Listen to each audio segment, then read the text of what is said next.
Bonjour à toutes et à tous. Je ne peux malheureusement pas être avec vous ce soir, mais il me tenait à cœur de vous envoyer quelques messages sur l'économie circulaire que nous essayons de promouvoir au niveau de la Wallonie, dans le cadre notamment de mes compétences en tant que ministre de l'Environnement.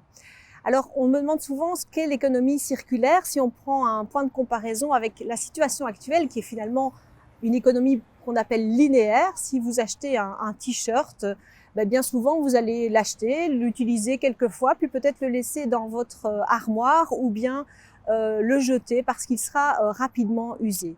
A contrario, l'économie circulaire, c'est un modèle qui vise à faire en sorte que ce t-shirt que vous avez acheté, vous puissiez l'avoir en bonne qualité, vous puissiez éventuellement le réparer s'il est abîmé, le donner à quelqu'un d'autre une fois qu'il est, par exemple, trop petit pour l'un de vos enfants, et finalement que sa durée de vie puisse comme ça continuer et que les ressources puissent continuer à être utilisées. Ce modèle d'économie circulaire, il est vraiment au cœur de notre objectif du gouvernement wallon, puisque nous visons à réduire de 25% l'utilisation de matières d'ici à 2030, donc une réduction très sensible aussi des ressources que nous utilisons en Wallonie pour notre consommation de tout type. Quels sont les outils à notre disposition pour travailler dans cette direction? Le premier outil, bien sûr, c'est la réutilisation. C'est de faire en sorte que nous ne jetions pas justement nos objets trop rapidement, qu'on puisse les réutiliser, qu'on puisse les réparer, bien entendu. Deuxième outil, c'est l'éco-conception, c'est de faire en sorte que nous ayons des biens de consommation de bonne qualité, qui aient une durée de vie plus longue, et donc faire en sorte d'imposer aussi aux producteurs de ces produits une qualité suffisante de ces différents produits. Troisième levier qui est à notre disposition, c'est le recyclage. Une fois qu'il est avéré que malheureusement le bien de consommation ne peut plus être utilisé, on doit pouvoir le recycler et faire en sorte que les matériaux qui sont utilisés pour sa production, de nouveau, puissent servir à la production de nouveaux matériaux. On le fait par exemple dans le cas des bouteilles en plastique ou avec des usines qui ont été subventionnées notamment par la région wallonne. On est aujourd'hui en capacité de recycler des bouteilles en plastique à partir d'autres bouteilles en plastique. Donc c'est ce qu'on appelle le bottle to bottle. Alors ces trois leviers, ces trois principaux leviers, nous les activons au niveau du gouvernement avec différents outils.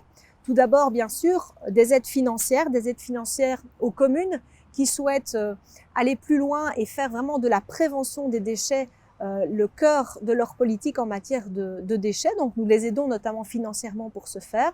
Nous aidons également des associations qui sont spécialisées dans cette réutilisation, dans ce réemploi, par exemple des ressourceries, des donneries, les Repair Cafés, etc. Nous travaillons aussi à travers des appels à projets qui sont lancés notamment dans le cadre du plan de relance pour faire en sorte de multiplier ce type d'initiative à l'échelle de la Wallonie.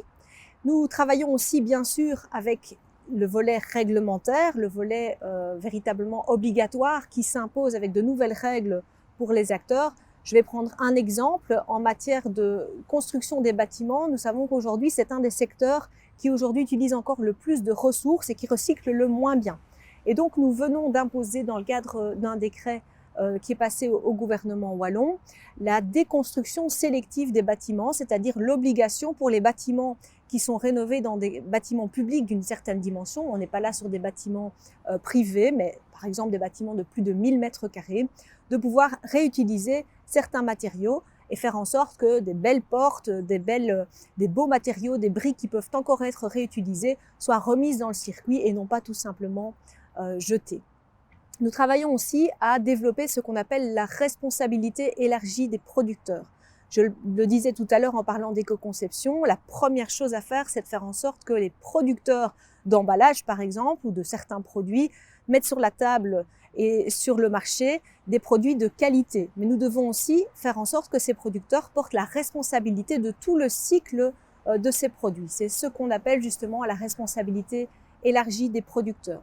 Aujourd'hui, depuis que je suis ministre de l'Environnement en Wallonie, nous avons multiplié le nombre de flux qui sont soumis à cette responsabilité élargie des producteurs. On l'a fait par exemple pour les batteries usagées, pour les huiles usagées, pour les pneus, et nous envisageons de le faire aussi pour les vêtements et les meubles.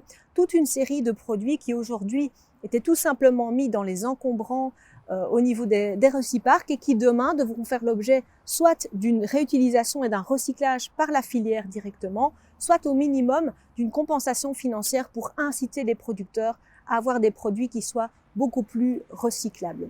Donc voilà quelques-uns des outils que nous utilisons au niveau de la région wallonne pour avancer dans le sens de cette économie plus circulaire. J'ajouterai un dernier mot, c'est vraiment promouvoir aussi l'économie de la fonctionnalité, c'est-à-dire faire en sorte de promouvoir l'usage plutôt que la possession de nouveaux biens.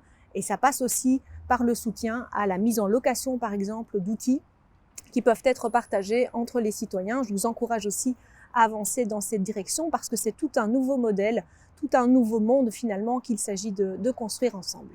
Bonne soirée à tous et bonne réflexion.